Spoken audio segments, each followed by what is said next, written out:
Coach একটা ডিম এই ছেলেটার পায়ে ছুঁড়ে মারে, পায়ে পড়ার সাথে ডিমটা এখানে ভেঙে যায়, কিন্তু মোটামুটি একটা ছেলে এটা দেখার সাথে সাথে এই ডিমটা খাওয়ার জন্য এখানে ঝাঁপিয়ে পড়ে।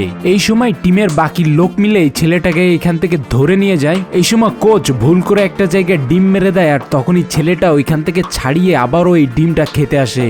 আর এই ভয়ে এখানকার ছেলেটা এই ডিম আর একটা লোকের মুখের ভিতরে মেরে দেয় এবং সেইখানে এই ছেলের মুখ থেকে চুষে এই মোটা ছেলেটা ডিমটা খেয়ে ফেলে। একবার কোচ এই ছেলেটাকে একটা ফুটবল দেয় এবং বলে যে এই টার্গেটে প্র্যাকটিস করো। ছেলেটা ছিল একটা কুংফু মাস্টার, এই কারণে এইগুলো তার জন্য খুবই একটা সহজ ব্যাপার। এই সময় কোচ খেয়াল করে দেখতে পায় যে তার পাশে রাখা পানির গ্লাসটা নড়তেছে। এখানে এমন মনে হয় যেন ভূমিকম্প চলে এসেছে। কোচ গিয়ে দেখে যে কম্পু জানা সেই ছেলেটাই ফুটবলটা দেয়ালে এতটাই জোরে মারতেছে যে এইখানে আশেপাশে সব জায়গায় মাটি কাঁপতেছে, এমনকি এই জায়গার এই দেয়ালটা পর্যন্ত ফুটো হয়ে যাচ্ছে। তো এই ছেলেটার পায়ে এত পরিমাণ শক্তি দেখে কোচ এইখানে অনেক অবাক হয়ে যায় এবং সে ভাবতে থাকে যে কোনো খেলায় নিয়ে গেলে এই ছেলেটার জন্যই তারা জিতে যাবে।